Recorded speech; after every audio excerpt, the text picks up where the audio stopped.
الحمد لله رب العالمين وبه نستعين على أمور الدنيا والدين والصلاة والسلام على أشرف الأنبياء والمرسلين سيدنا ومولانا محمد وعلى آله وأصحابه أجمعين سبحانك لا علم لنا إلا ما علمتنا إنك أنت العليم الحكيم رب اشرح لي صدري ويسر لي أمري واحلل عقدة من لساني يفقه قولي سبحانك لا علم لنا إلا ما علمتنا إنك أنت العليم الحكيم سبوح قدوس ربنا ورب الملائكة والروح. Jamaah majlis kajian Majlis Ta'lim Nurul Qalbi yang dimuliakan Allah Subhanahu wa taala. Alhamdulillah kita bersyukur kepada Allah atas limpahan rahmat dan karunia yang terus-menerus Allah turunkan dalam kehidupan kita, dan kewajiban kita sebagai hamba-Nya adalah semata-mata menghadirkan nuansa syukur kita yang tak terhingga dan keimanan kita yang terus-menerus kepada Allah Subhanahu wa taala, dan semoga kita masuk dalam rombongan hamba Allah yang tinggi syukurnya dan kuat imannya kepada Allah Subhanahu wa taala. Kali ini tampil beda, ada bapak-bapak hadir. Saya tanya sama bapak-bapak di sana, disuruh ibu-ibu. Kalau bapak-bapaknya nggak usah disuruh pasti datang sebenarnya. Kalau subuh kan paling banyak bapak-bapak subuh, ya kan? Ibu-ibu masih di rumah, masih ada urusan dapur dan lain sebagainya. Ibu juga ada sih subuh, tapi bapak-bapak ramainya subuh biasanya kajian subuh. Jadi saya tadi masuk ketemu, ini wajah-wajah yang tidak asing sama saya karena subuh sering jumpa saya sama bapak-bapak itu hadir di sini. Alhamdulillah. Jamaah yang dirahmati Allah Subhanahu wa taala, kita saat ini memasuki bulan Rajab. Sudah berada pada bulan Rajab. Dan tak terasa waktu itu jalannya begitu cepat. Satu-satunya ciptaan Allah yang tidak pernah mau menunggu kita, waktu. Anugerah Allah yang cukup berharga yang Allah berikan buat kita juga, waktu. Kita ini hambanya Allah yang Allah ciptakan dan hidup di antara waktu. Bayangkan kalau seumpamanya Allah tidak kasih kita waktu. Jadi apa gitu? Jadi Allah yang menciptakan waktu, Allah yang memberikan kita waktu, dan Allah bakal tanya, waktu yang Allah kasih buat kita itu kita pakai dan kita gunakan untuk apa? Jadi waktu itu adalah anugerah Allah yang begitu mulia, dan tugas kita sebagai manusia, setiap anugerah yang Allah berikan kepada kita termasuk waktu, berkewajibanlah kita untuk menggunakan dan memanfaatkan waktu itu dengan sebaik-baiknya, dengan cara yang maksimal, dengan nilai-nilai yang bermanfaat, karena setiap detik itu bakal diminta pertanggungjawaban oleh Allah Subhanahu wa taala. Kita ini adalah bilangan hari, dan setiap bilangan hari yang kita lalui bakal ditanya sama Allah. Makanya kenapa Allah sering bersumpah dalam Al-Quran dengan menggunakan nama waktu itu. Mulai dari wal fajri, demi waktu fajar, wad duha, demi waktu duha, wal laili idza yaghsha, demi waktu malam yang gelap gulita, wan nahari idza tajalla, demi waktu siang yang terang benderang, sampai dengan wal asri, demi masa. Kenapa Allah bersumpah atas nama waktu-waktu itu? Karena Allah tahu betul kita ini sebagai manusia suka lalai akan waktu. Coba kita renungkan baik-baik. Kalau dihitung-hitung dalam satu hari, porsi mana yang paling kita sering gunakan di waktu itu? Semua kita kan dikasih waktunya sama, 24 jam. Ada nggak di antara kita yang dikasih waktunya beda? Ada ibu-ibu yang waktunya cuma 18 jam, terus yang lain 26 jam gitu. Ya.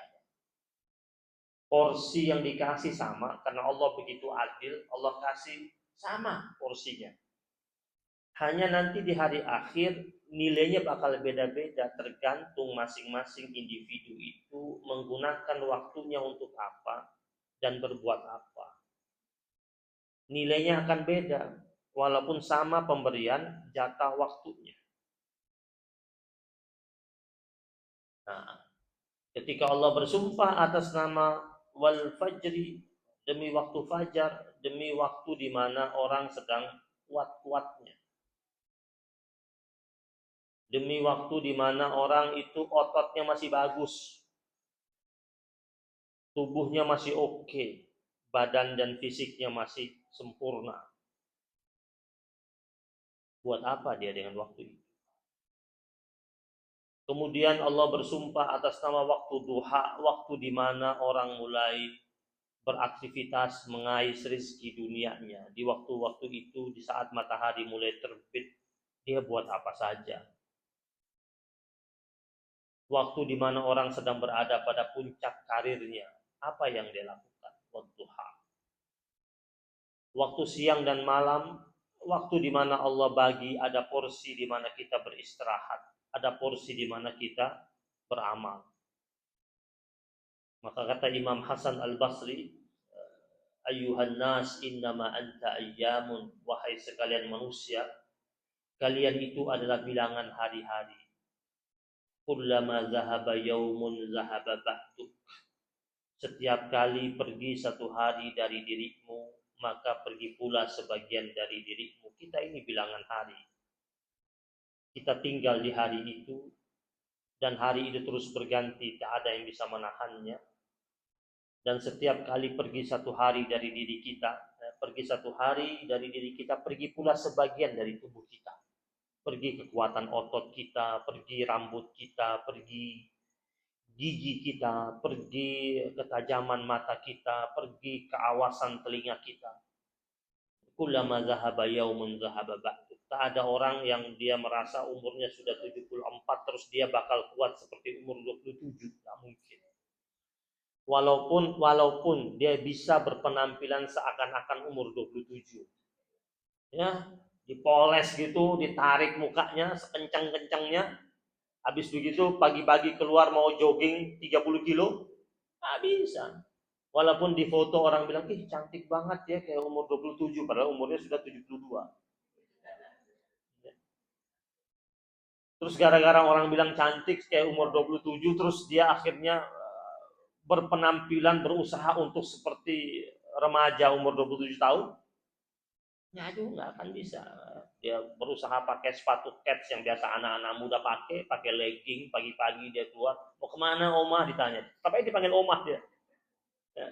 Dia bilang mau jogging seperti kalian itu, jogging jalannya baru nggak sampai 800 meter udah ngos-ngosan karena onderdil dalamnya udah habis, nggak bisa. Karena kullama zahaba yaumun zahaba ba'du. Setiap kali pergi satu hari dari dirimu, pergi pula sebagian dari dirimu.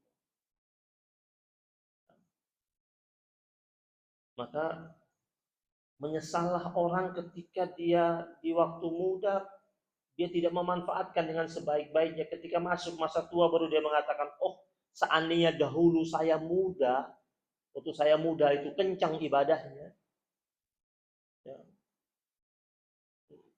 Coba sekarang yang rajin ibadah yang umur berapa? Yang rajin di masjid.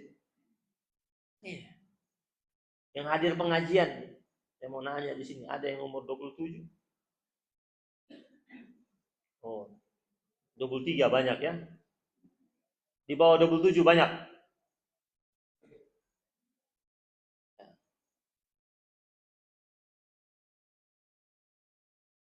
Antar anak yang masih muda-muda itu sebenarnya antar anaknya ke sekolah, habis antar, dia bisa datang ke majelis kok. ketimbang dia duduk bersama teman-temannya yang muda-muda itu, sebaya itu, di kafe-kafe di sekitar sekolahan, ngegosip. Ngegosip itu. Apa yang dibahas kalau dulu di kafe itu? Nggak mungkin buka Quran. Nggak mungkin. Maka di Imam Hasan al-Basri itu dia mengatakan, itu hati-hati. Ingat betul bahwa saya setiap kali pergi satu hari dari diri kalian, pergi pula sebagian dari diri kalian.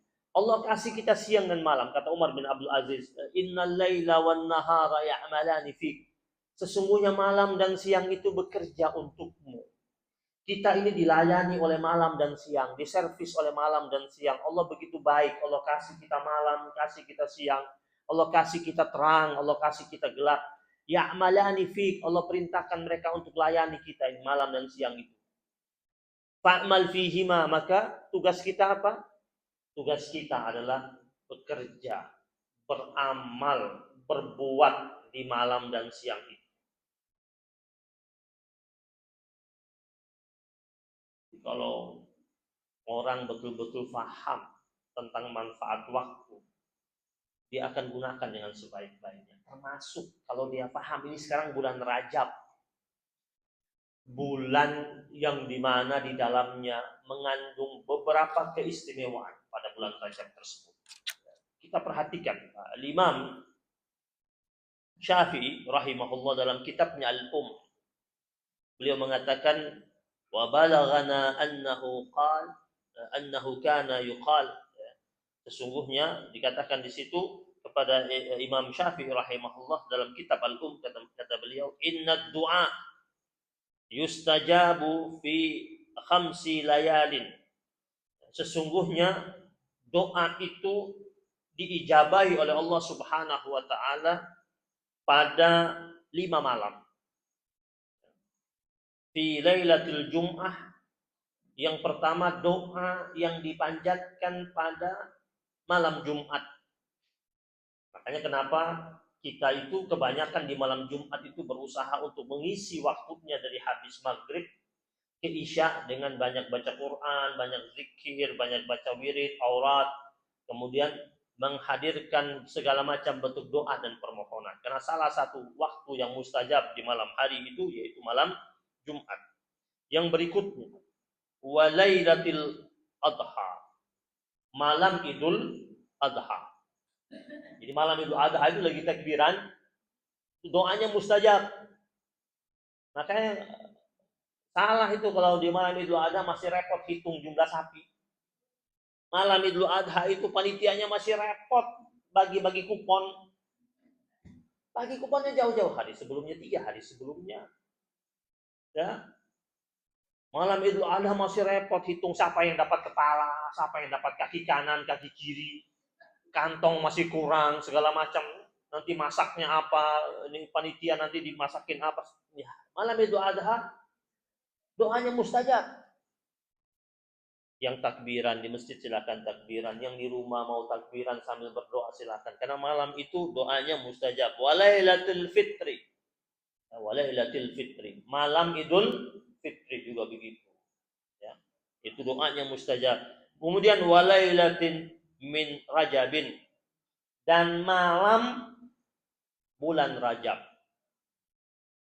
Artinya setiap malam bulan Rajab itu, kalau kita berdoa, selama kita menjaga amaliyah kita di bulan Rajab, insya Allah doanya mustajab.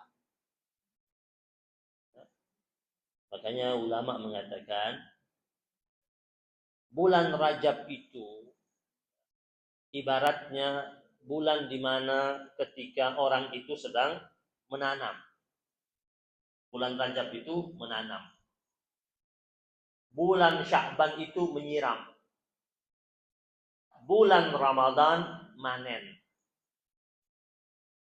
Kan kita diajarin sama Nabi ini, ya. Kalau masuk bulan Rajab kita baca doa, Allahumma barik lana fi Rajab wa Sya'ban, dan bulan Sya'ban, wa ballighna Ramadan, dan sampaikanlah kami ya Allah pada bulan suci Ramadan.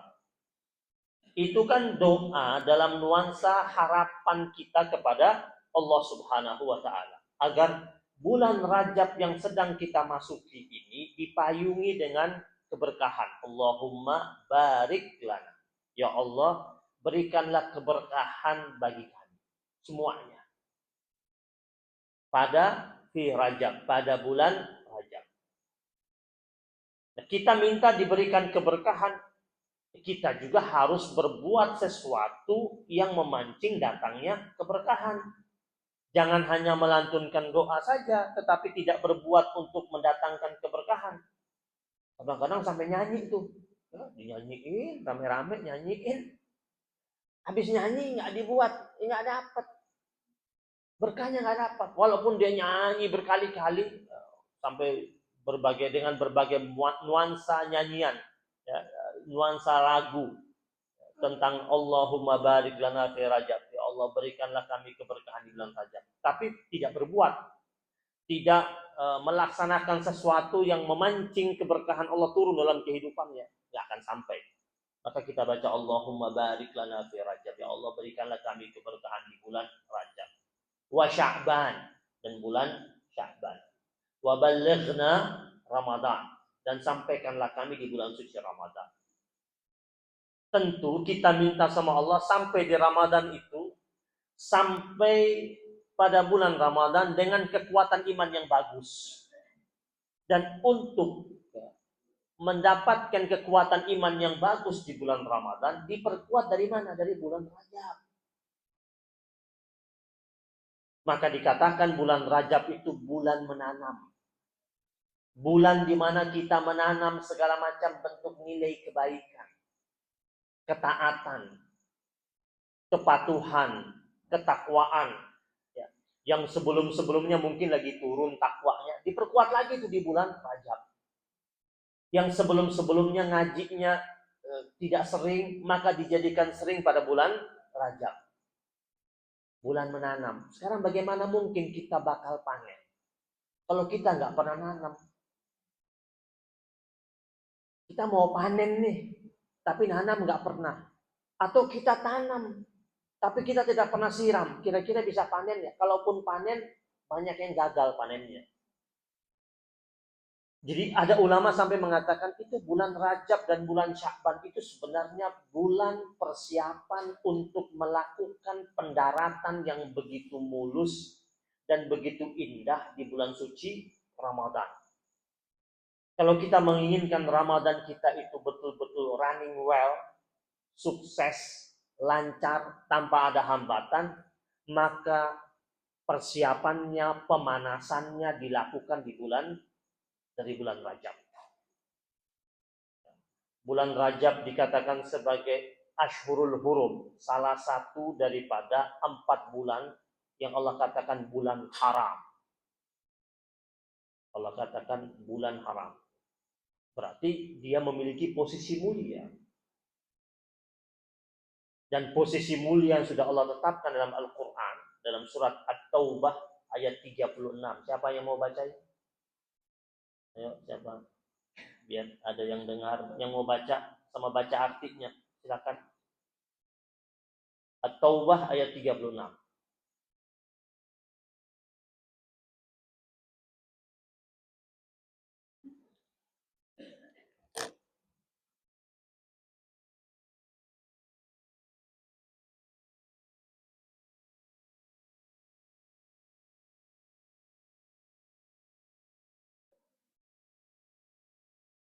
Silakan, ada yang mau baca?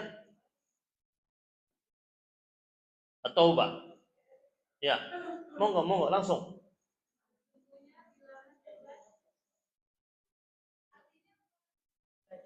Baca dulu. Ayo baca aja nggak apa-apa. Salah nggak dimarahin kok.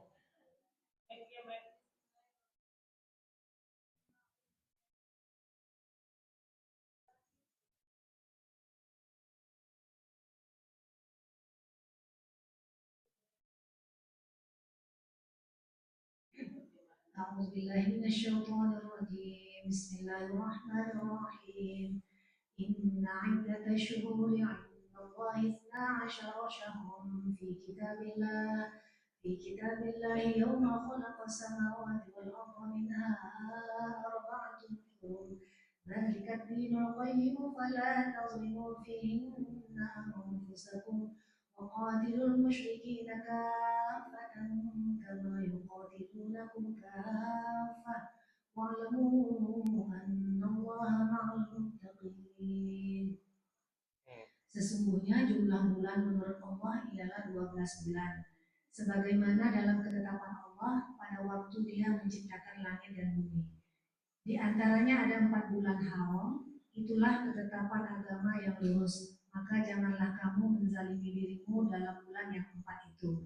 Dan perangilah kaum musyrikin semuanya sebagaimana mereka pun memerangi kamu semuanya. Dan ketahuilah bahwa Allah beserta orang-orang yang takwa.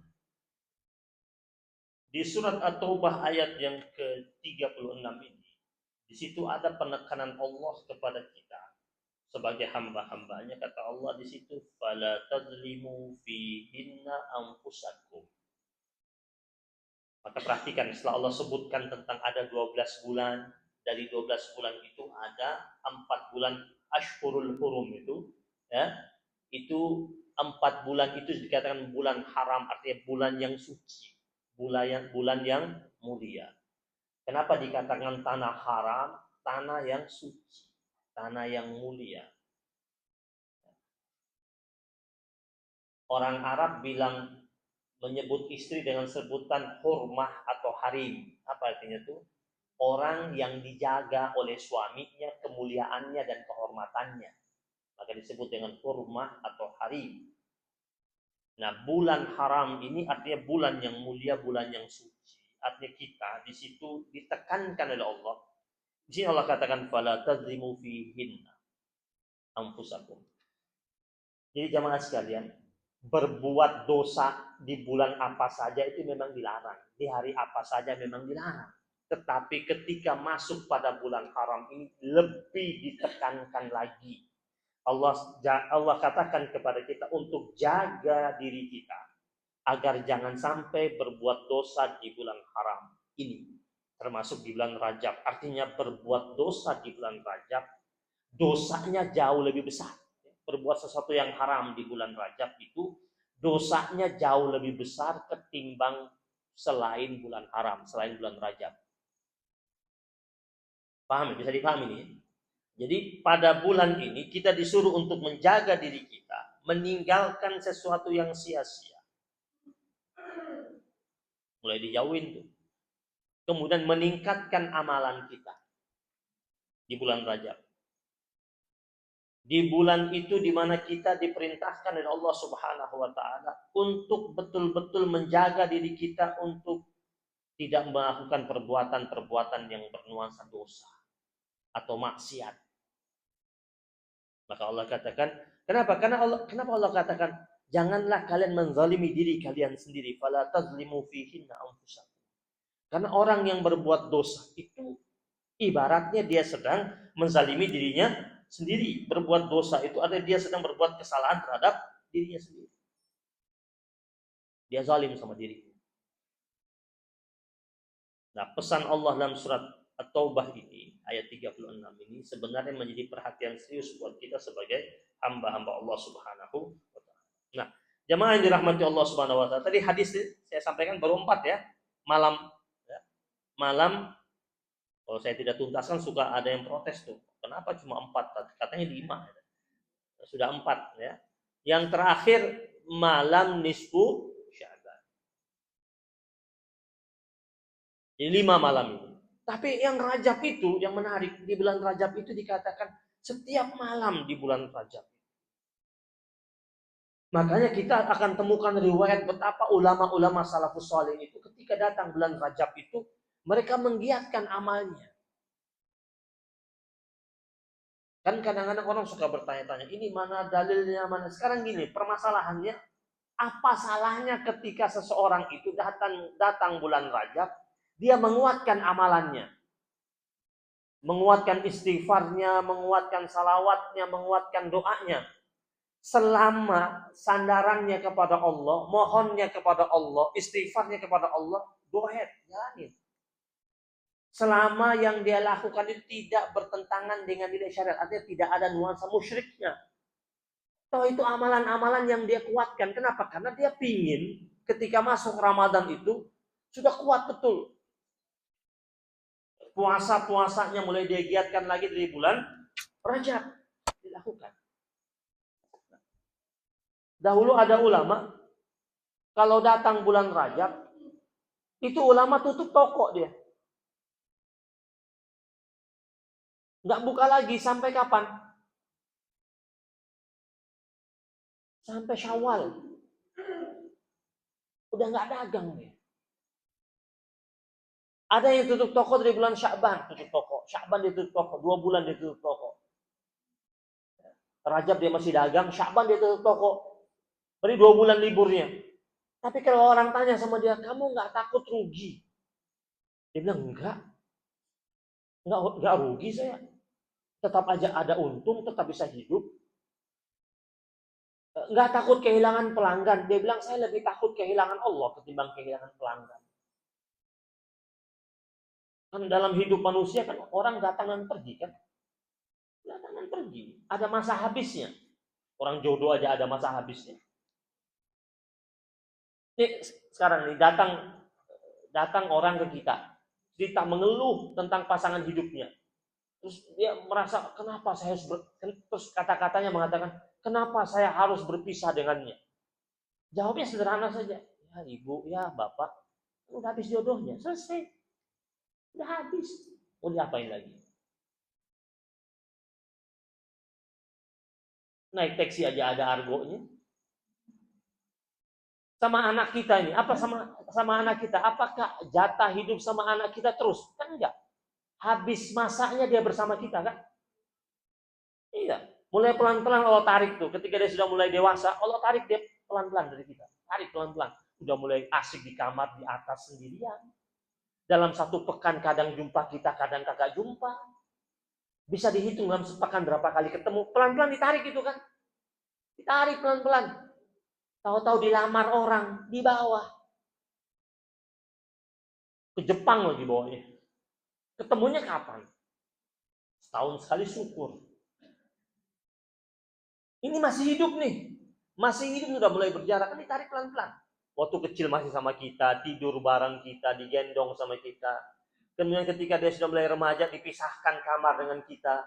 Udah gak mungkin sekamar lagi. Tidur waktu masih kecil bertiga dia di tengah. Ketika dia sudah mulai remaja. Gak mungkin dia ada lagi di tengah. Udah mulai pelan-pelan ditarik. Itu kan isyarat dari Allah. Maka jamaah yang dirahmati Allah Subhanahu wa taala. Ini yang patut kita renungkan dengan baik bahwasanya kalau datang bulan Rajab, kemudian kita betul-betul menyadari bahwasanya Rajab ini bulan mulia, maka hiasilah bulan Rajab itu dengan amal-amal yang mulia. Ada beberapa anjuran di bulan Rajab. Salah satunya kita dianjurkan memperbanyak puasa di bulan Rajab. Untuk apa? Untuk menjadi terbiasa ketika datang bulan suci Ramadan. Ketika mau datang Ramadan, ketika masuk Ramadan nanti udah biasa, sudah kenapa? Karena sudah diperkuat dari bulan Rajab. Banyak sekali riwayat ya, ulama-ulama salafus salihin itu menekankan tentang pentingnya berpuasa di bulan Rajab. Kemudian berikutnya diingatkan juga memperbanyak baca salawat di bulan Rajab.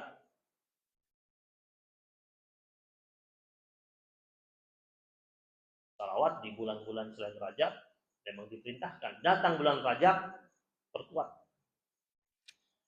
Dan di bulan Rajab ini bulan di mana Allah Subhanahu wa taala menurunkan perintah salat kan?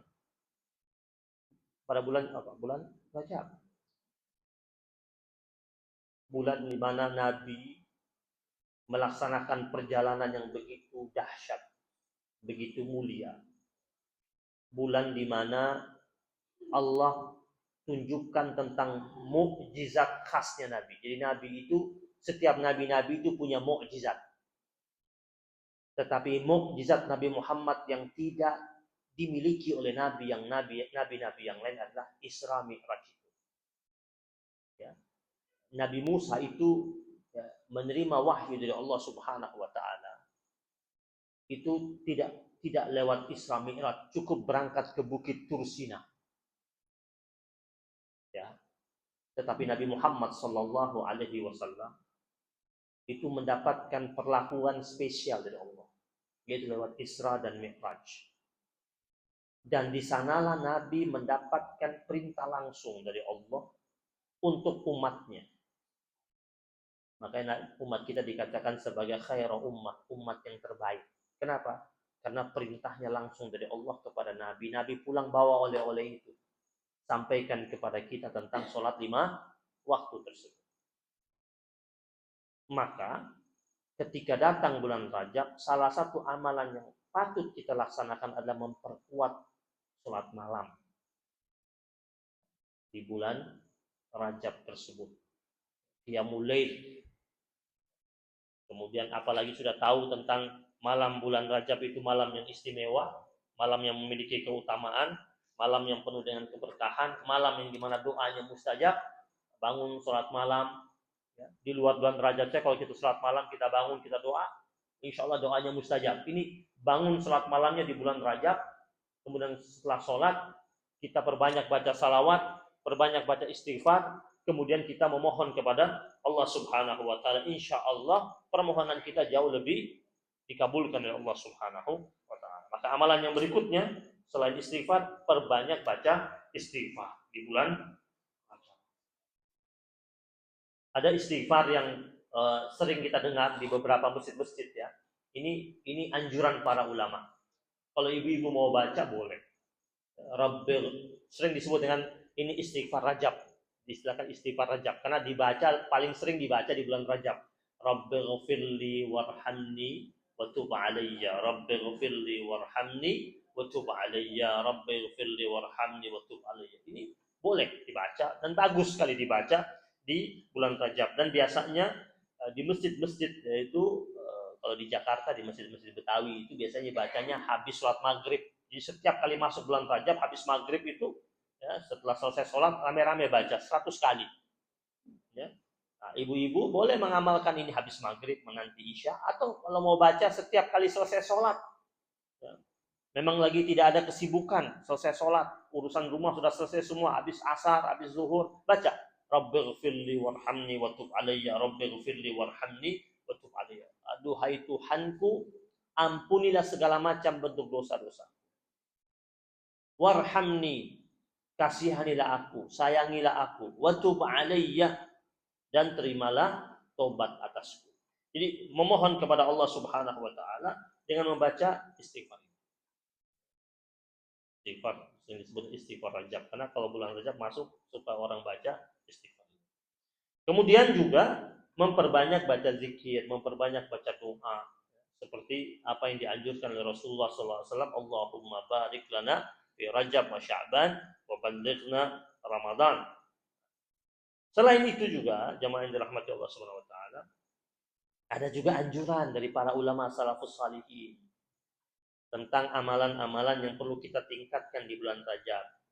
Ini dibaca menurut para ulama ya, dibaca 100 kali setiap harinya, yaitu tanggal 1 Rajab sampai tanggal 10 Rajab.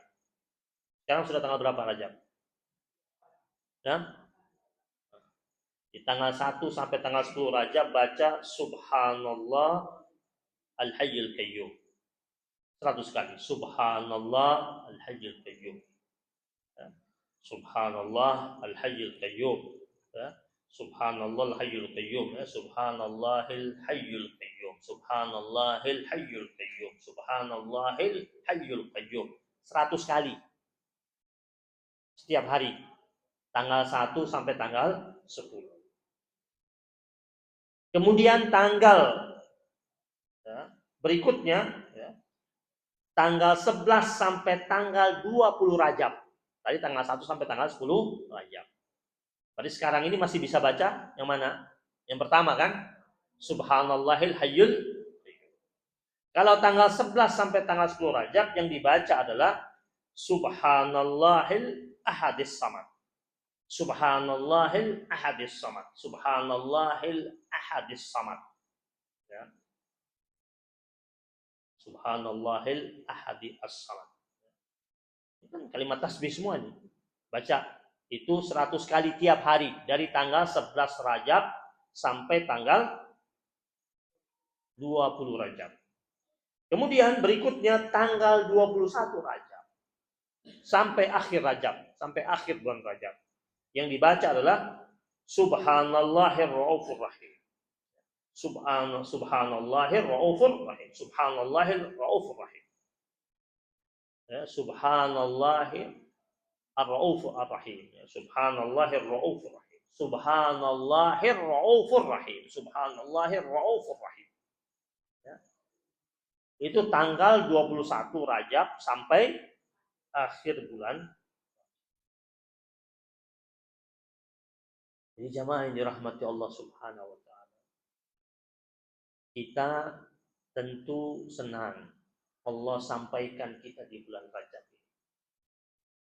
Bulan di mana ada banyak harapan yang kita aturkan kepada Allah Subhanahu wa taala agar Allah berikan kepada kita.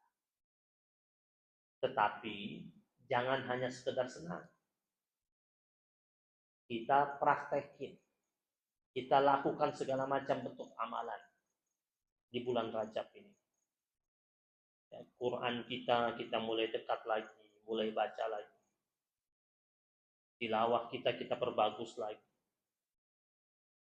Intensitas pengajian sebaiknya di bulan Rajab ditingkatkan.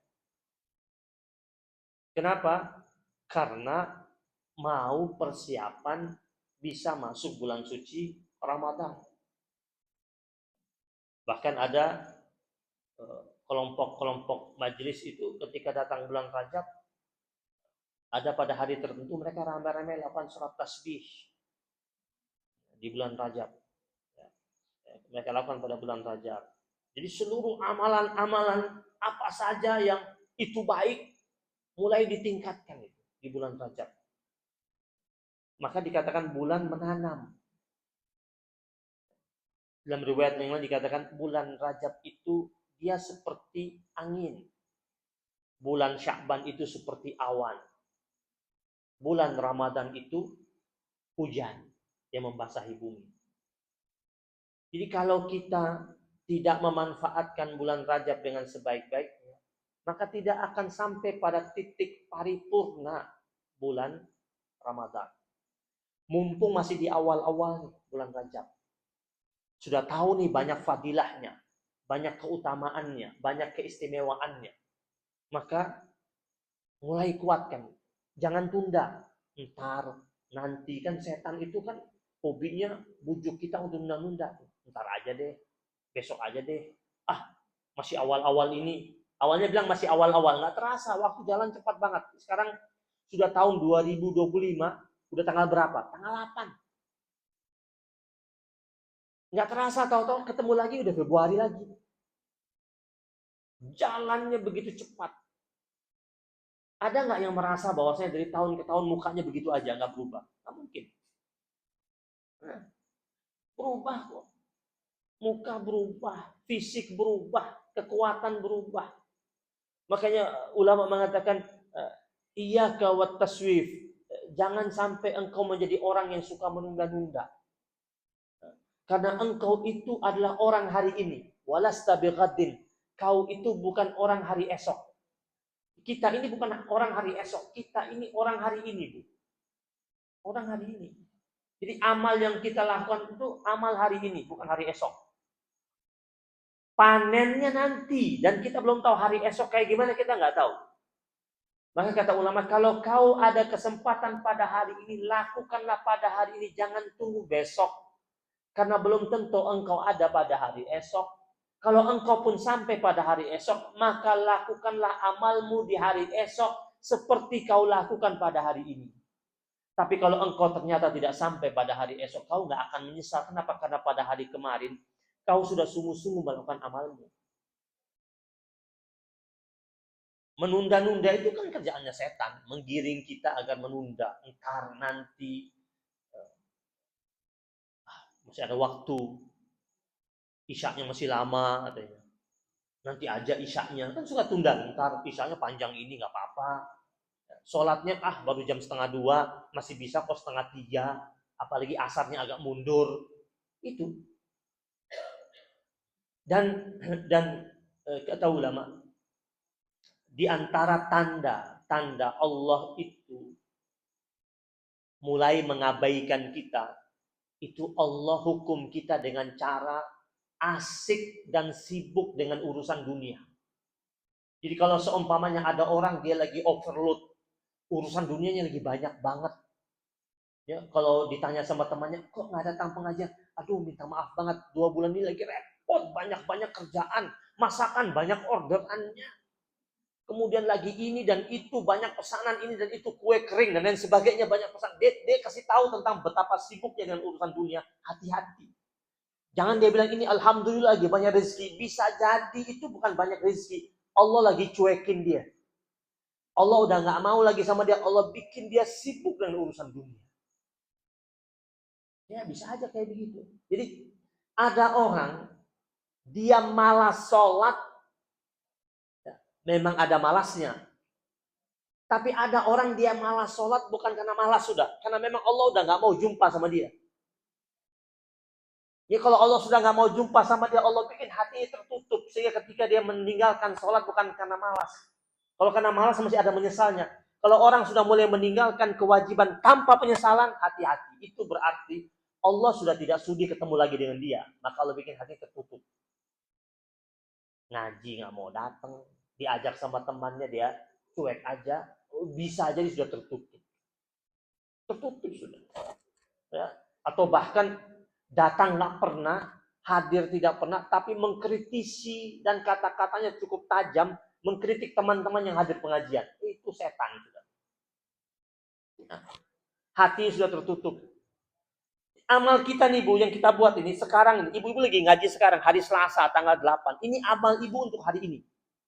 Gak bisa ibu mengatakan saya ngaji di tanggal 8 hari Selasa 8 Januari 2025 untuk Rabu depan. Gak bisa. Atau untuk Rabu berikutnya. Gak bisa. Amal ibu hari ini ya hari ini. Ya. Walasta bighadin, kau bukan hari esok. Kenapa? Karena Allah saja dalam hadis qudsi mengatakan kepada kita bahwasanya semua yang kita buat itu pada hari ini untuk hari ini. Allah bilang begini, "Yabna Adam, wahai anak Adam, la tas'alni rizqa ghadin." Jangan kau tanya kepada aku Allah, atau jangan kau minta kepada aku Allah rizkimu hari esok. Allah bilang, jangan kau minta kepada aku tentang, jangan kau tanya kepada aku tentang rizkimu hari esok. Kama lam atlubuka bi amali ghadin. Sebagaimana aku Allah tidak pernah minta padamu untuk beramal buat hari esok. Allah bilang, saya tidak pernah minta sama kau amal untuk hari esok. Enggak. Saya minta engkau amal untuk hari ini. Ini hari apa? Ini hari Rabu, maka subuh yang kau lakukan pada hari Rabu, ya hari Rabu itu. Nanti masuk zuhur, amalmu ya zuhur ya hari Rabu dan tanggal 8 itu. Kamalam atlubuka bi amali ghadin. Aku tidak minta amalmu untuk hari esok. Adapun nanti ada efek daripada amalmu yang kau lakukan di dunia, nanti ada efek nanti di yaumil akhir, itu urusan Allah. Poinnya berapa, nilainya berapa, kebijaksanaannya Allah. Kita nggak bisa tuh.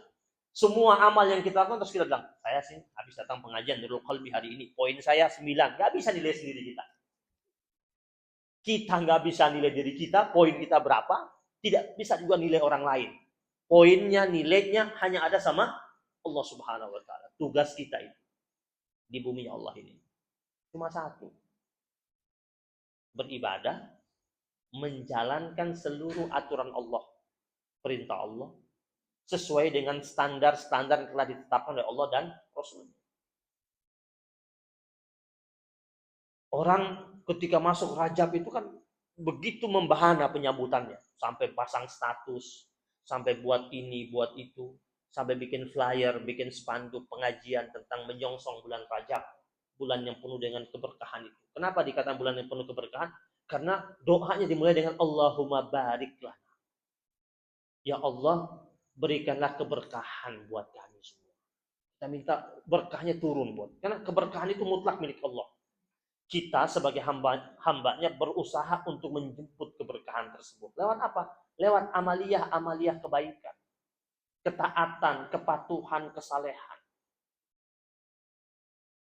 Sempurna tidak amal, enggak sempurna amal kita. Masih banyak kurangnya. Tapi kan kita harus ikhtiar. Kalau kita ingin dapat nilai keberkahan di bulan Rajab itu. Dan akan terlihat nanti di bulan Ramadan, siapa yang betul-betul sungguh-sungguh sudah merintis amaliyah ibadah dari bulan Rajab, itu akan terasa beda ibadahnya di bulan Ramadan. Tapi kalau mereka dari bulan Rajab, bulan Sya'bannya tidak memperkuat amaliyah ibadahnya, maka Ramadan nanti itu akan berlalu dari tahun ke tahun seperti tahun-tahun sebelumnya. Nggak ada efek. Kan kita pingin kan setiap datang Ramadan ada efek baru. Ya.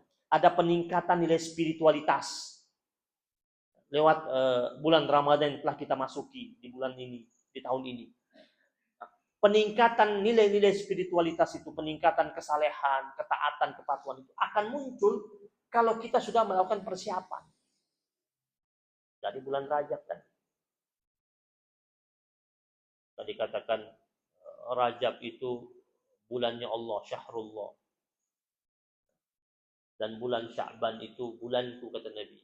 Karena Nabi banyak melakukan amalan puasa itu di bulan Sya'ban itu praktis hampir 1 bulan Nabi. Puasa bulan Sya'ban itu dari riwayat dari Aisyah, Nabi itu di bulan Sya'ban itu puasanya Rasul itu lebih banyak, puasa sunnahnya Nabi lebih banyak ketimbang bulan-bulan sebelumnya. Dan bulan Ramadan kata Nabi, syahrul ummati, bulannya umatku, yang merupakan anugerah dari Allah Subhanahu wa taala kepada umat Nabi Muhammad sallallahu alaihi wasallam.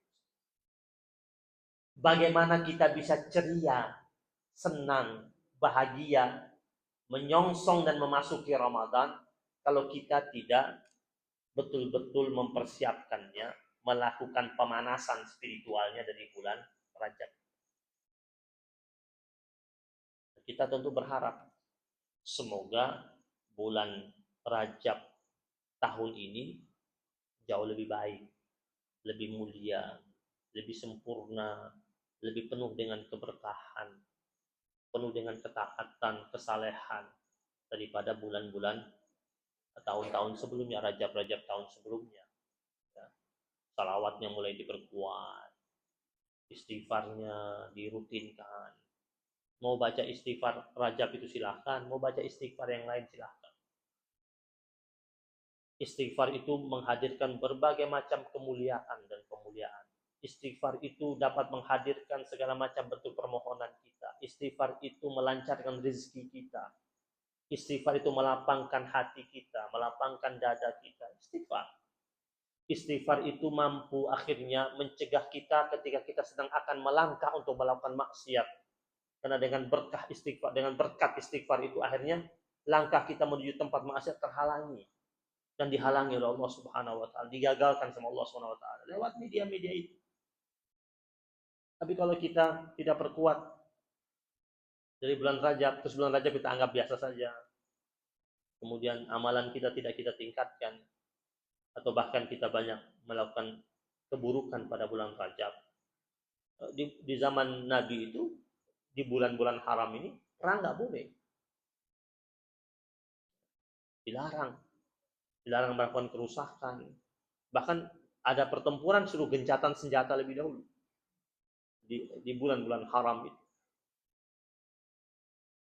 Maka dikatakan oleh ulama, maka di bulan haram ini jangan melakukan tindakan yang dimurkai dan dibenci oleh Allah Subhanahu wa taala. Karena dianggap perbuatan tersebut menghadirkan murka Allah, kemarahan dari Allah Subhanahu wa taala. Ini Allah bilang sudah saya jadikan bulan mulia, kenapa kau tidak jaga kemuliaannya? Kita kalau masuk tanah haram, kita jaga nggak sikap kita? Ini kan bulan haram. Ibu masuk tanah haram, ini bulan haram. Ibu bayangkan, coba ibu kaitkan bulan haram ini sama tanah haram. Ibu kalau datang ke tanah haram, berangkat umroh, saat berada di tanah haram di Mekah, amaliyah ibadahnya meningkat nggak? Lebih sering di masjid apa di hotel?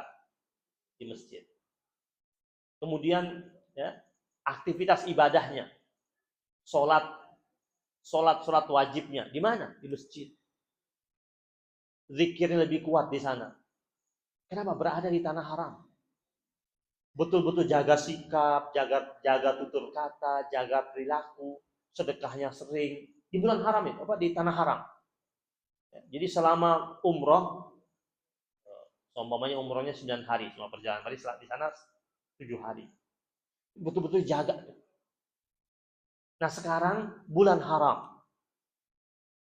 Bulan Rajab ini bulan haram. Selama sebulan, seperti apa yang kita lakukan di tanah haram, kita lakukan di bulan haram ini. Zikir kita, ibadah sunnah kita, baca Quran kita, istighfar kita, salawat kita perkuat. Hanya kita berada di Indonesia, bukan di tanah haram, tapi kita sedang berada pada bulan haram. Apalagi orang yang berangkat umroh di bulan haram, udah bulan haram, berangkat umroh lagi di sana. Double kayak apa dia dapat? Kalau kita tidak berangkat umroh, kita tetap berada di bulan haram, walaupun ada di Indonesia. Mau di rumah, tetap bulan haram. Mulai kurangi aktivitas yang tidak bermanfaat. Di rumah, perbanyak ibadah-ibadah sunnah. Duhanya mungkin biasanya 2 rakaat, ditambah di bulan Rajab. Puasa sunnahnya yang sudah dijalankan, tinggal dirawat aja. Dijaga rutinitasnya. Zikirnya, volume zikirnya ditambah. Mungkin biasanya zikirnya hanya habis subuh, sekarang habis maghrib ada zikirnya. Atau tiap selesai habis as-salawat al-maktubah, salat wajib, ada ditambah zikirnya sendiri. Di bulan Rajab. Sedekahnya sudah mulai sering di bulan Rajab. Biasanya mungkin sedekahnya seminggu sekali di hari Jumat. Sekarang di bulan Rajab sudah mulai rutin. Atau seumpamanya di luar bulan Rajab tidak pernah sedekah sama sekali, sekarang tiap Jumatan datang udah bawa duit. Suaminya mau berangkat Jumatan ingetin. Taruh uang di masjid untuk sedekah Rajab. Atau kalau sudah biasa sedekah di bulan-bulan lain, tiap pagi mulai di bulan Rajab tiap pagi sedekah subuh. Datang kalau ada yang ibu-ibu yang ikut suka datang sholat subuh di masjid, ya tiap pagi mau masuk, taruh mau 10.000 kayak 20.000, tiap pagi sedekah subuh di bulan. Bayangin di bulan Rajab sedekah subuh, sedangkan orang sedekah subuh itu, ya itu dalam hadis Nabi, di luar bulan Rajab saya sudah dapat doa dari malaikat. Bayangin dapat doa dari malaikat di bulan Rajab. Ya Allahumma anfik munfikan Allahumma anfik munfikan khalafa. Ya. Orang yang bersedekah di pagi hari itu ada malaikat yang doain dia tiap pagi. Ya Allah berikanlah Allahumma a'ti munfikan khalafa. Ya Allah berikanlah orang yang berinfak itu khalafa. Gantinya. Yang doain malaikat. Artinya malaikat bilang, ya Allah yang dia kasih berapa kasih gantinya Allah. Kira-kira dikasih ganti sama Allah double nggak?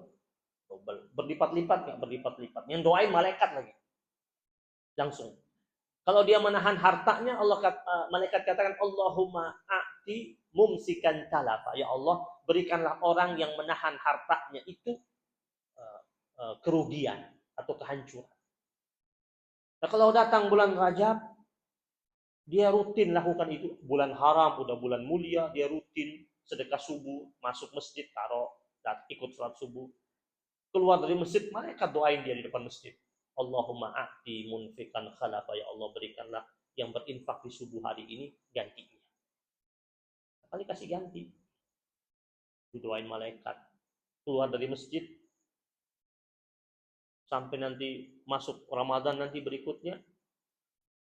Penuh dengan keberkahan. Bisa aja pas masuk Ramadan rezeki dia melimpah. Penuh dengan kebaikan. Penuh dengan rahmat Allah subhanahu wa ta'ala. Nah, jamaah yang dirahmati Allah subhanahu wa ta'ala. Kita harapkan mudah-mudahan Allah hadirkan kebaikan dan keberkahan buat kita. Mungkin ada pertanyaan, silahkan. Ada yang bertanya?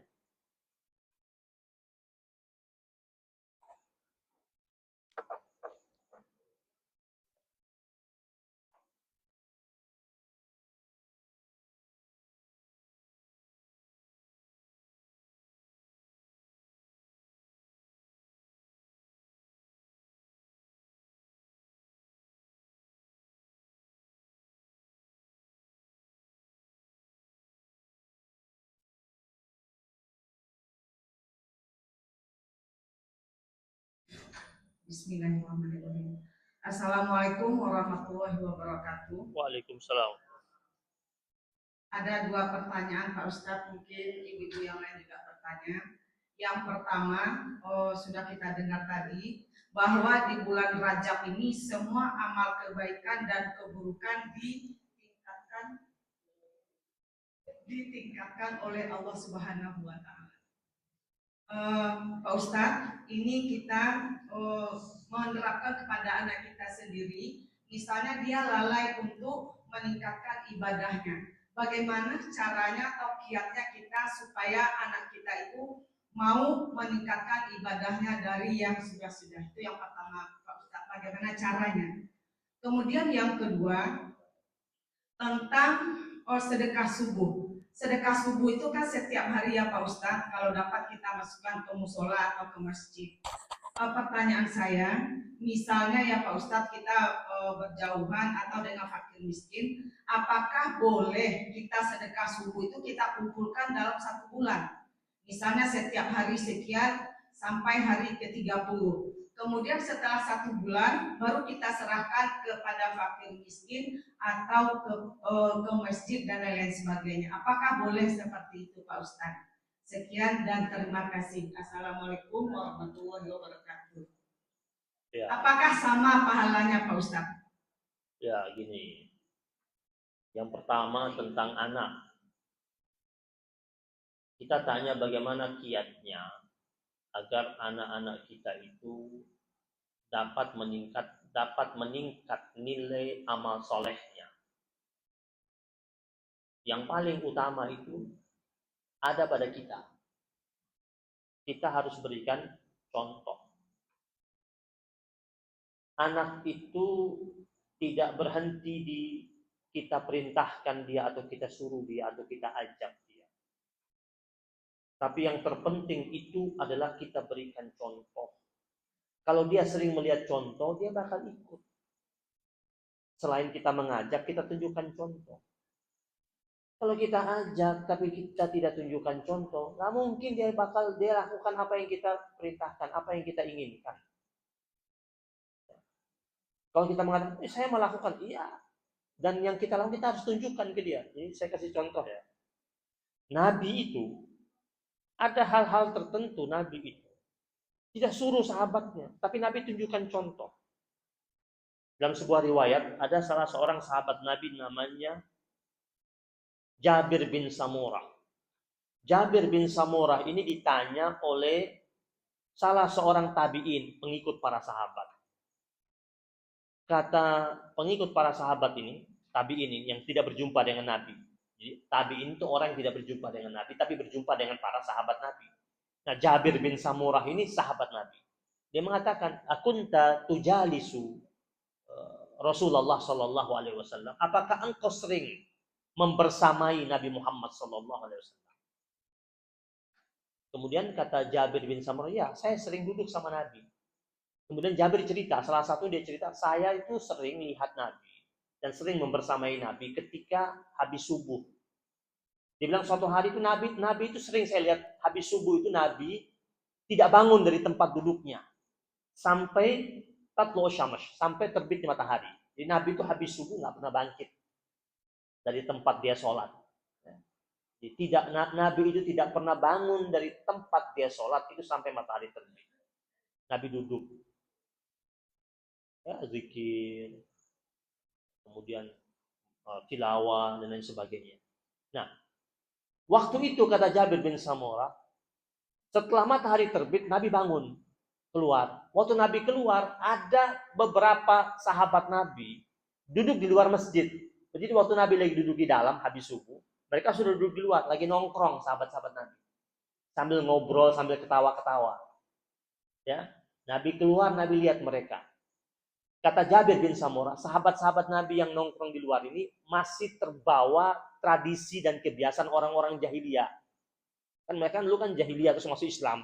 Jadi masih ada kebiasaan-kebiasaan mereka yang belum hilang, yaitu nongkrong-nongkrong pagi-pagi. Terus Nabi keluar, Nabi lihat mereka, apa yang Nabi lakukan? Tidak ada satu kata pun yang diucapkan Nabi kepada mereka. Nabi cuma tersenyum, fatabassam. Nabi cuma tersenyum, terus Nabi pergi. Nabi nggak bilang, kamu ini apaan? Kok nggak ikut seperti saya? Enggak, sama sekali. Terus kata Jabir bin Samurah, berikutnya Nabi subuh berikutnya begitu lagi, sering begitu. Keluar lihat mereka, Nabi cuma tersenyum terus Nabi pergi. Lama-lama sahabat-sahabat Nabi ini sadar diri. Kita nggak pantas ya, masa Nabi itu duduk di dalam sampai terbit matahari. Kita ngobrol-ngobrol, ketawa-ketawa di sini. Kayaknya nggak pantas dia begini. Akhirnya apa ya mereka lakukan? Mereka ngikutin Nabi. Nabi kasih contoh terus, lama-lama ngikut. Dan seterusnya ngikut. Sampai pada sahabat-sahabat yang lain. Sampai dikatakan dalam riwayat yang lain itu ada namanya Abu Wa'il. Mengatakan, pernah datang ke rumah sahabat Nabi Abdullah bin Mas'ud habis subuh. Itu dia mengucapkan salam, Assalamualaikum, Waalaikumsalam. Tapi nggak keluar dari ruangan, dari rumahnya. Sedang zikir. Jadi orang kalau sedang zikir, ada orang ngucapin salam, boleh jawab salam. Tapi lanjutin aja zikirnya. Dia nggak keluar. Dikiranya orang pada tidur. Ada jawaban, Waalaikumsalam, tapi nggak keluar. Ternyata lagi zikir, nunggu matahari terbit. Baru keluar. Jadi orang tua yang baik itu, selain memang dia perintahkan atau ajak anaknya, dia tunjukkan contoh terus. Nanti sampai pada titik yang tertentu, anak itu akan paham kenapa saya disuruh, saya diperintahkan. Karena dia lihat, oh ya saya disuruh, tapi dia contohin. Kita suruh anak kita ke masjid sholat subuh, suruh mantu kita ke masjid sholat subuh. Tapi kita kadang berangkat, kita kadang nggak berangkat. Dia nggak berangkat. Kita tunjukin contoh. Tiap pagi kita keluar berangkat subuh, lama-lama dia nggak enak hati, berangkat juga dia. Mungkin awalnya karena nggak enak sama kita. Lama-lama jadi terbiasa. Ada fadilah yang dia rasakan dari sholat subuhnya di masjid itu. Jadi yang paling utama sama orang tua itu apa? Tunjukkan contoh lebih dahulu. Yang berikutnya, jangan pernah lelah untuk mengajak pada kebaikan. Jadi jangan pernah putus asa. Kan ada orang tua, aduh sudah capek banget deh suruh dia sampai berbusa, nggak berdua. Enggak, terus. Karena begini, tiap orang itu daya tangkapnya beda-beda. Dan tiap orang itu sinyal hidayahnya juga beda-beda. Ada yang sinyal hidayahnya kuat. Ada yang sinyalnya nggak kuat memang. Handphone aja kan suka begitu sinyalnya, naik turun. Ada yang top banget. Kalau sinyalnya naik turun, ya kita bersabar aja untuk mencari sampai di mana dia sinyalnya jadi kuat. Nabi Nuh aja dakwahnya panjang kok, ya kan? Lailan wa nahar, malam siang dia dakwah terus ratusan tahun loh ngajaknya. Ngajak siapa? Ngajak kaumnya. Nah kita ini kita ngajak anak kita. Yang kita pingin sama-sama dengan dia di dunia, sama-sama juga dengan dia di akhirat. Bayangkan untuk urusan dunia saja, kita berjibaku sampai dia bisa survive. Kenapa untuk spiritual kok kita nyerah? Kan suka terbalik nih orang tua ini. Untuk urusan dunia, buat anaknya, itu dia berjibaku, pontang-panting yang nggak ada, diadain sama dia bagaimanapun caranya. Yang penting anaknya bisa survive dunianya. Tetapi kenapa untuk urusan spiritual, untuk urusan akhiratnya, kita kok semangatnya itu tidak sekuat ketika untuk urusan dunia. Padahal dunia ini lebih abadi, lebih kekal, lebih bernilai. Maka mengajak anak kepada nilai kebaikan untuk urusan akhirat, jangan pernah menyerah. Terus, anak itu sampai kapanpun, walaupun dia sudah dewasa dan dia sudah menikah, dia tetap seorang anak. Dia tetap seorang anak. Jangan pernah merasa, oh dia sudah besar ini, sudah dewasa. Enggak, dia tetap seorang anak. Ya. Saya punya ibu saya. Saya sudah sebesar ini. Adik-adik saya sudah umur sudah 40-an. Kita sudah besar-besar begini. Itu kalau pulang ke kampung,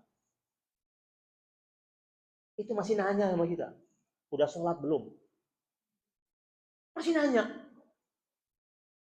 Ada. Kita lagi duduk siang-siang lagi, kamu udah asar belum? Udah zuhur belum? Masih tanya.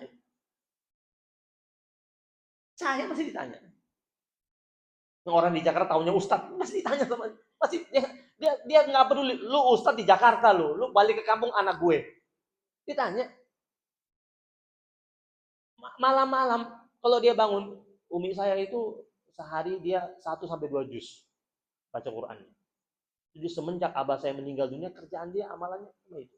Duduk di warungnya. Warungnya itu memang kita buka buat dia, buat hiburannya. Jadi dia buka semaunya dia.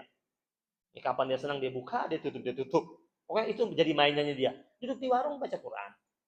Balik ke kamar baca Quran. Dia puasanya tidak pernah berhenti, Senin Kamis tidak pernah putus, Ayamul Bid tidak pernah putus, sama ngaji. Sehari 1-2 juz. Kalau Ramadan sehari dia 3 juz.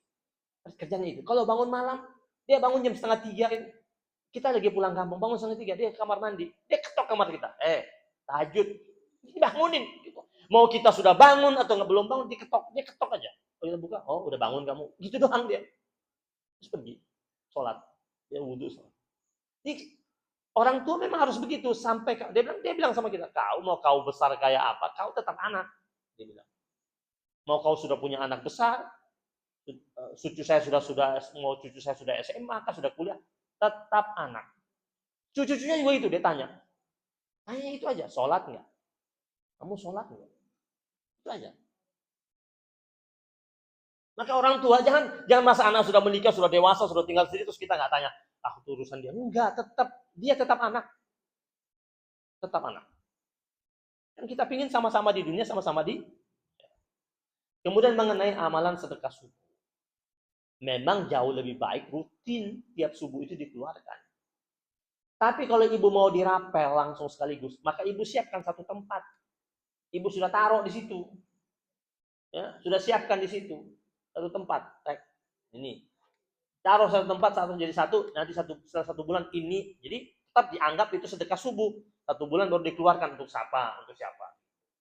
Ya, kalau mau rutin tiap satu hari taruh, silahkan. Tiap 1 hari kasih, silahkan. Mau dikasih dirapel, tapi ditaruh.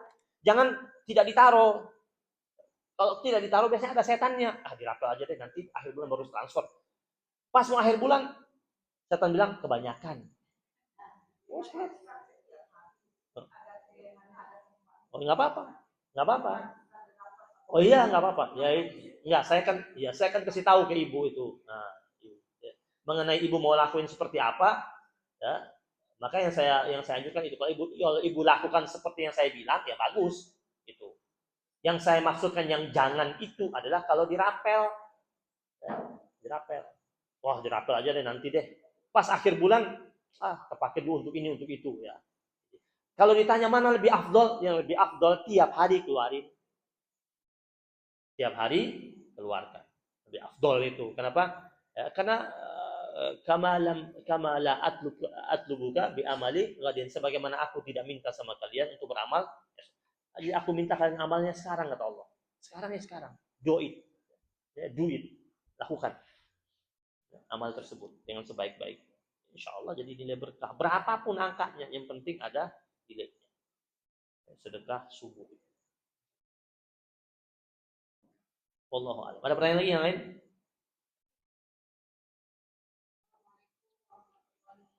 Assalamualaikum.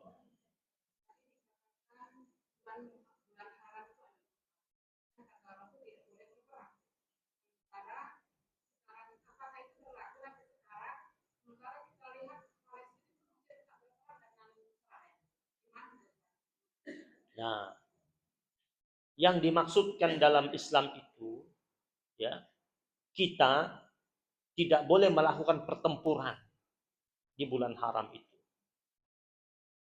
Tapi kalau kita yang diserang, lain ceritanya, Bu. Ya. Jadi kalau kita mau melakukan ekspansi militer itu tidak boleh dilakukan pada bulan haram. Tapi kalau kita yang diserang, kita yang dicaplok, terus kita mengatakan, ini bulan haram, kita nggak usah melakukan zalim, kita nggak boleh. Seperti Palestina di bulan haram, harusnya dia tidak berperang, tapi karena dia dari sebelumnya itu dia yang sudah diserang, mereka yang dizalimi, wilayah mereka yang mau direbut, yang mereka wajib mempertahankan, karena mempertahankan negeri, mempertahankan tanah air itu kewajiban. Cinta sama tanah air itu suatu keharusan, bagian daripada nilai keimanan.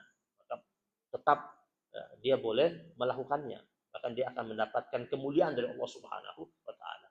Jadi yang dimaksud dan tidak boleh melakukan hal-hal yang termasuk perperang itu artinya apa? Ekspansi. Jadi mau melakukan ekspansi militer, terus dilakukan pada bulan haram, sebaiknya jangan. Atau kalau ada pertempuran kemudian bikin perjanjian sama pihak lawan, ini bulan haram, kami orang muslim dilarang untuk menghormat bulan. Mereka memaklumi, boleh gencatan senjata. Ditawarkan kepada mereka. Tapi kalau ternyata setelah ditawarkan mereka tidak mau tahu, bahkan karena mereka mengatakan, iya kita gencatan senjata, tapi 2 hari kemudian mereka serang, ya kita wajib mempertahankan diri kita. Kan dalam Al-Quran dikatakan, waqatilu, berlakulah firman Allah dalam Al-Quran, waqatilu fi sabilillahil ladzina yuqatilunakum. Berperanglah kalian di jalan Allah terhadap siapa? Terhadap orang-orang yang memerangi kalian. Jadi Islam ini posisinya tidak pernah menyerang terlebih dahulu. Tapi Allah katakan kalau kalian diserang, perangilah orang yang menyerang kalian. Begitu. Ya.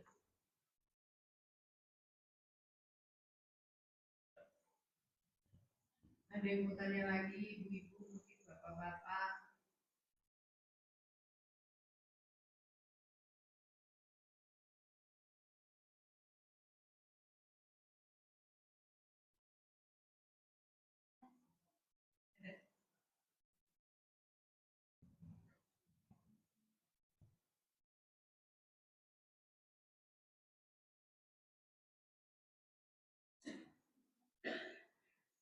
Baik, salam, Pak.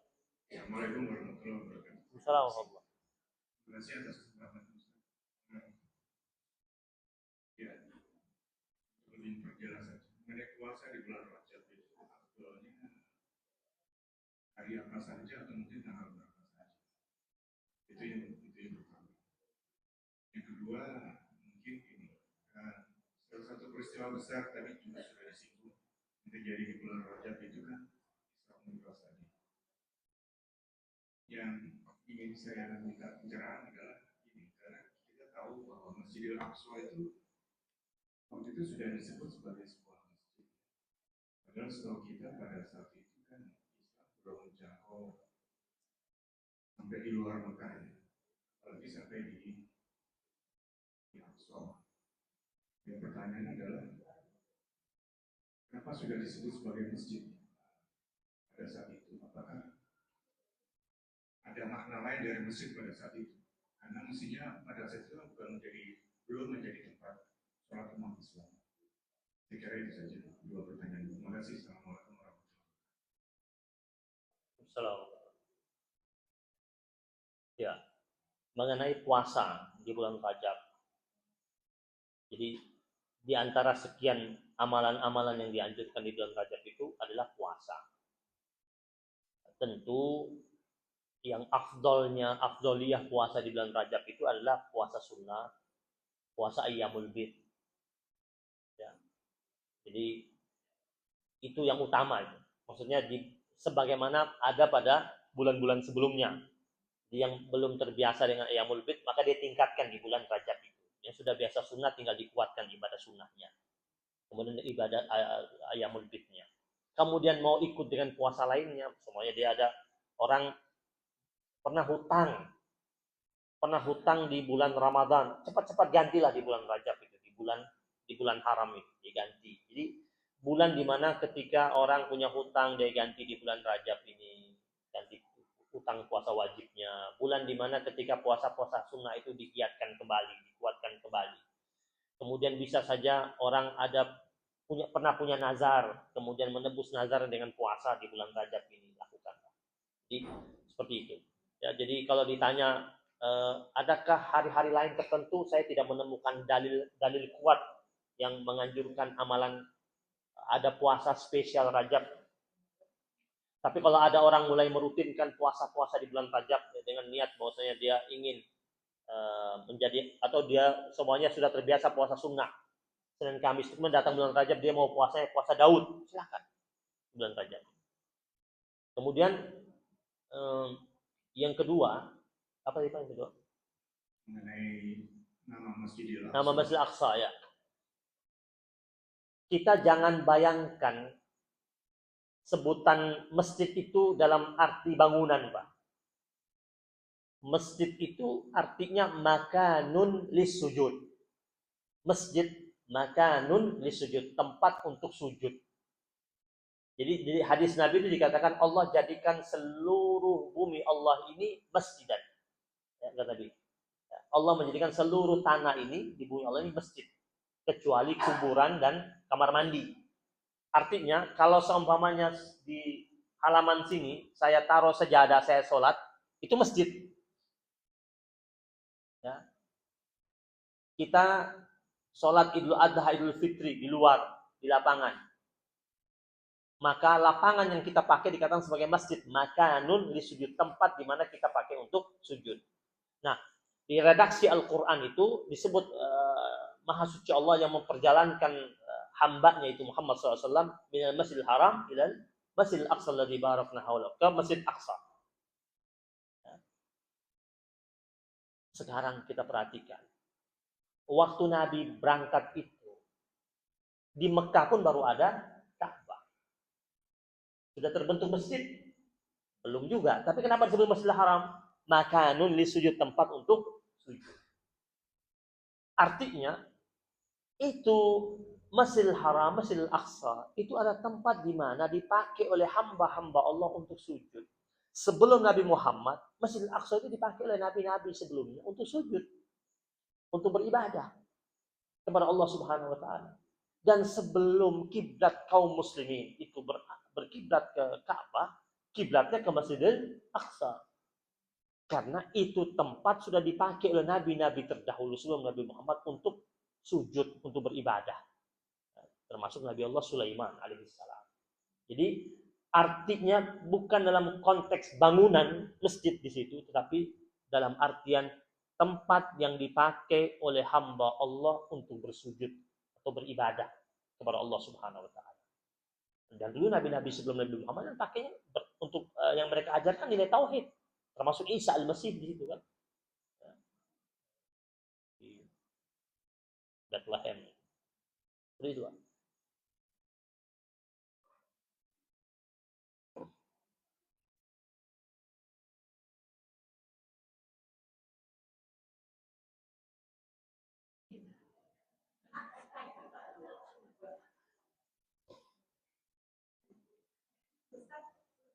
Ya.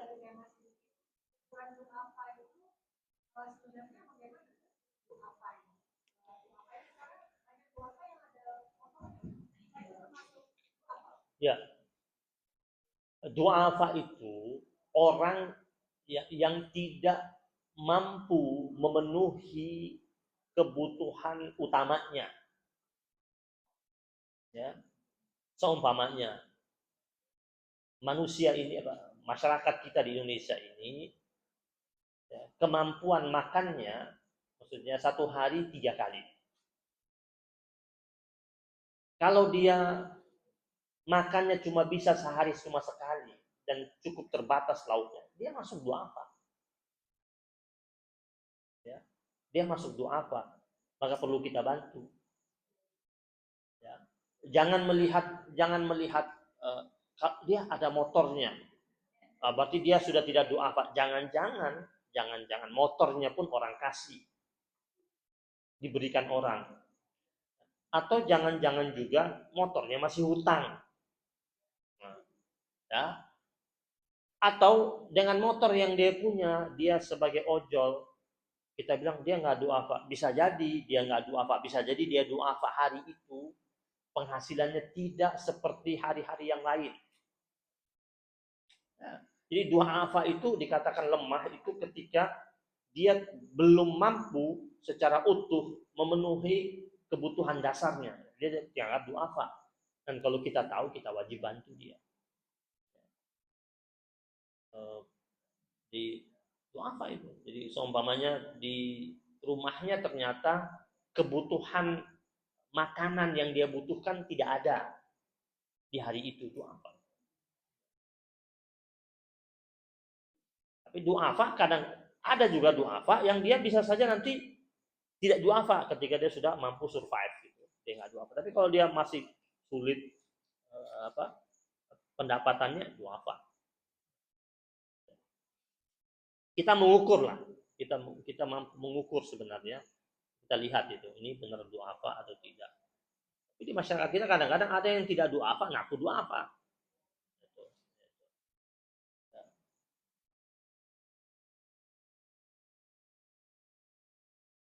Makanya Nabi kan ingatkan itu. Kata Nabi, al-yadul ulya khairun min al-yadis sufla.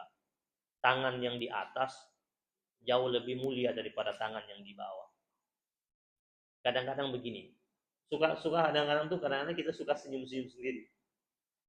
Orang yang suka kita bantu, handphone yang dia pakai jauh lebih mewah ketimbang handphone yang kita punya.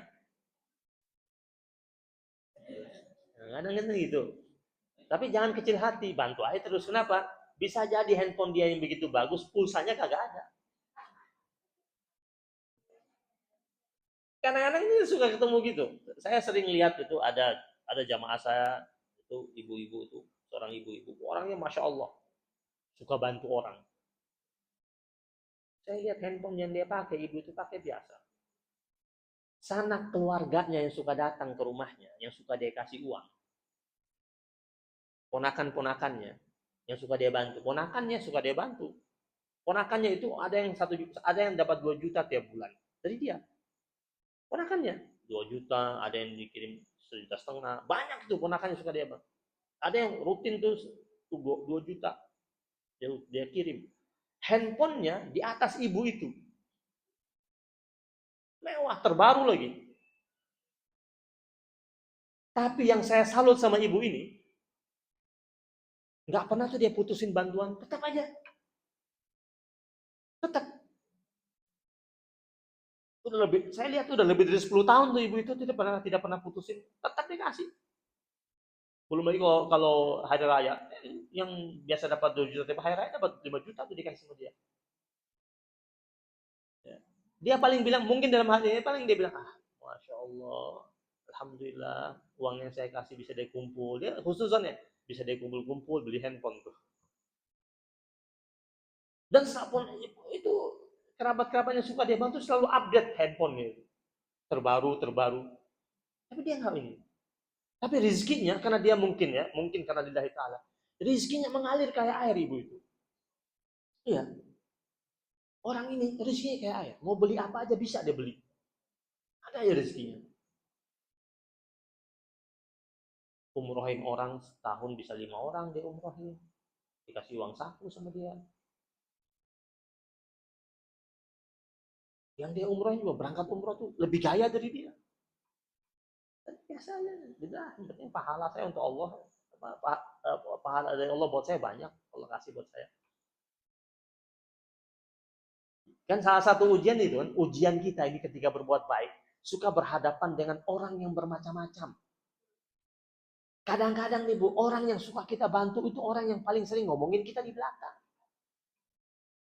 Karena kalau kita sudah tahu kan kadang-kadang kesel banget kan. Udah gua sampai saya sudah jor-joran buat dia, kok tega sih. Berita tuh sampai ke kita. Karena kadang orang yang suka kita bantu tuh telat kita bantu tuh diomongin kayak apa tuh.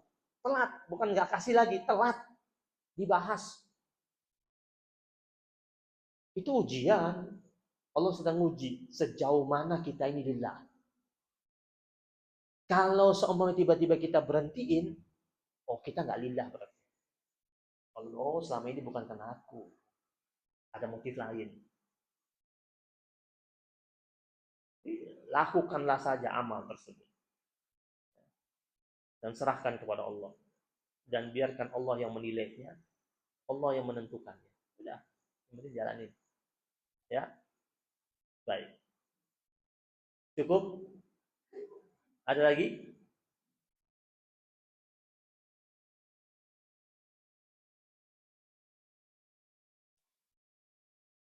Baik, jamaah yang dimuliakan Allah SWT. Sudah selesai? Sudah tidak ada? Saya akan tutup dengan beberapa kesimpulan yang patut kita ingat baik-baik tentang bulan Rajab ini. Ya. Ulama mengatakan bulan Rajab itu bulan di mana kita sebagai hamba Allah Subhanahu wa taala meninggalkan kesia-siaan. Bulan Sya'ban bulan untuk beramal. Bulan di mana kita bersedia untuk setia, dan bulan Ramadan bulan kejujuran dan kejernihan. Bulan Rajab bulan taubat. Bulan Sya'ban bulan kecintaan. Bulan Ramadan bulan di mana kita merajut kedekatan dan keintiman kita dengan Allah Subhanahu wa taala. Bulan Rajab itu bulan kehormatan. Maka dikatakan Rajab itu begitu banyak mulia, nilai mulianya. Maka bulan Rajab bulan kehormatan. Maka jemputlah kehormatan itu di bulan Rajab. Bulan Sya'ban adalah bulan pelayanan. Dan bulan Ramadan adalah bulan kenikmatan. Maka orang yang betul-betul menjemput kebaikan di bulan Rajab dan bulan Sya'ban, dia akan merasakan nikmat beribadah pada bulan suci Ramadan. Bulan Rajab bulan ibadah. Bulan di mana setiap hamba Allah meningkatkan daya ibadahnya kepada Allah Subhanahu wa taala. Bulan Sya'ban bulan kezuhudan. Bulan di mana manusia sudah mulai menarik dirinya dari urusan-urusan dunia di bulan Sya'ban untuk menyongsong dan menyambut bulan suci Ramadan. Dan bulan Ramadan adalah bulan di mana kita menambah formula ibadah kita kepada Allah Subhanahu wa taala. Bulan Rajab bulan di mana Allah Subhanahu wa taala melipat gandakan segala macam nilai kebaikan. Karena dia dikatakan bulan haram. Perbuatan baik dilipat gandakan pahalanya, dan perbuatan buruk mendapatkan berlipat ganda dosanya.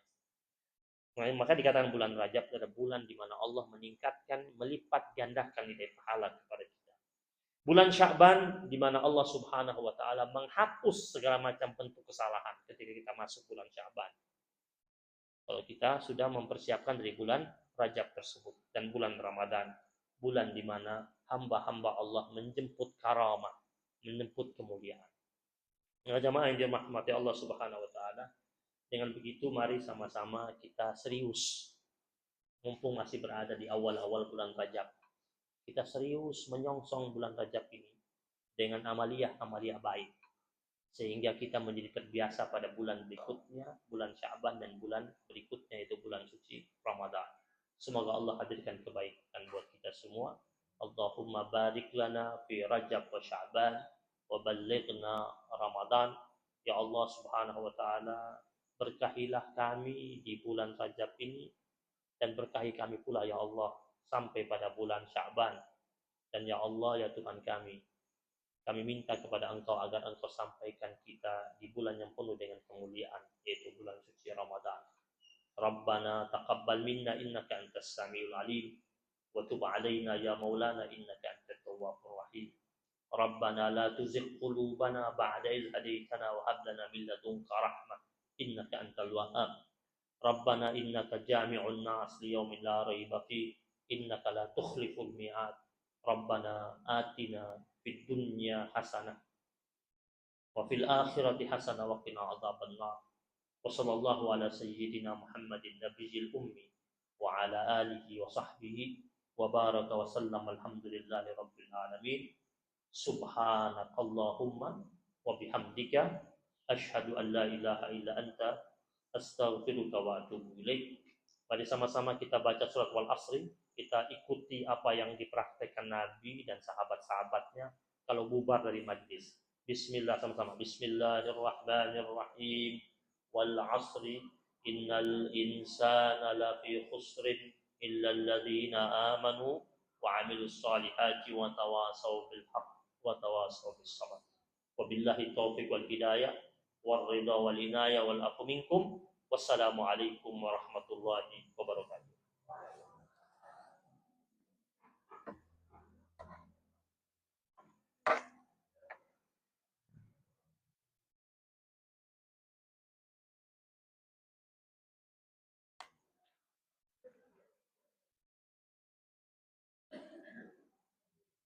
Alhamdulillah kalau kita dengarkan tausiah dari Ustaz Abdul Rahman. Jazakumullah khairan katsiran atas ilmu yang telah disampaikan. Semoga bisa menjadi pencerahan bagi kita. Mudah-mudahan Allah Subhanahu wa taala memberi pahala kebaikan untuk kita semua. Amin. Assalamualaikum warahmatullahi wabarakatuh. Waalaikumsalam.